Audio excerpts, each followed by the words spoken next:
यहाँ आकर मुझे बहुत खुशी हो रही है। कदम जी की याद में हम यहाँ आए हैं। उन्होंने अपनी पूरी ज़िंदगी कांग्रेस पार्टी को, महाराष्ट्र को, देश को भी विकास का काम किया, शिक्षा का काम किया और कांग्रेस पार्टी के साथ पूरे दिल से पूरी ज़िंदगी भर वो खड़े रहे। जब इंदिरा गांधी जी चुनाव हारी थी तब भी कदम जी उनके साथ थे। 2 बजे रात को उनकी मीटिंग ऑर्गेनाइज की थी, 2 बजे रात को पब्लिक मीटिंग ऑर्गेनाइज की थी।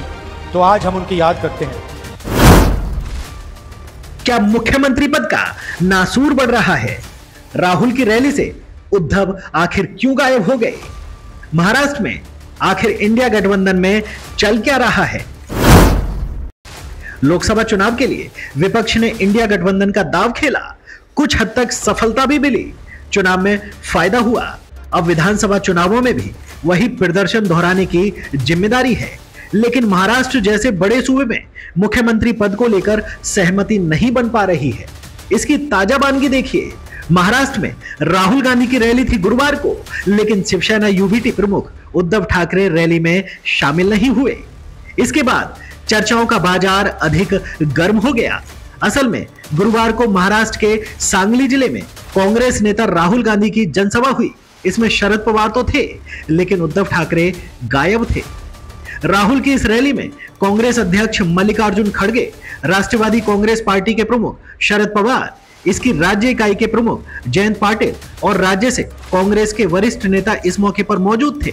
उद्धव ठाकरे जनसभा में मौजूद नहीं थे। इतना ही नहीं, इस मौके पर शिवसेना यूबीटी का कोई नेता भी मौजूद नहीं था। इसी वजह से शक की सुई इधर घूम रही है। क्या इंडिया गठबंधन के बीच सब कुछ सही चल रहा है? क्या महाविकास आघाड़ी के बीच सब कुछ सही चल रहा है? सवाल बहुत बड़ा है, लेकिन जवाब देने वाला कोई नहीं है।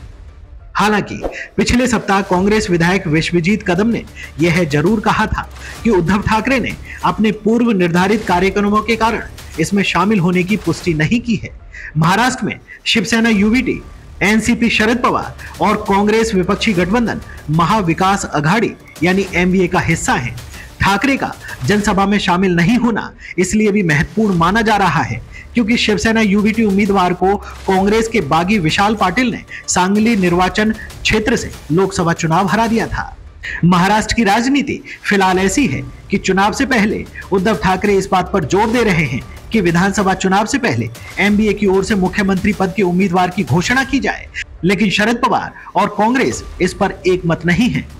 पवार ने बुधवार को कहा था कि मुख्यमंत्री कौन होगा इसका फैसला चुनाव परिणाम आने के बाद किया जा सकता है। इतना ही नहीं, उन्होंने यह भी कहा था कि एमबीए की ओर से मुख्यमंत्री पद का उम्मीदवार इस आधार पर तय किया जाएगा कि कौन सी पार्टी सबसे अधिक विधानसभा सीट जीतती है।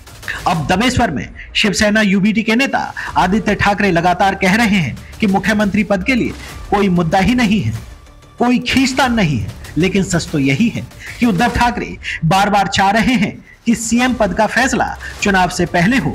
अगर यही खींचतान चलती रही तो महाविकास आघाड़ी का महाराष्ट्र में क्या होगा, ये देखने वाली बात होगी।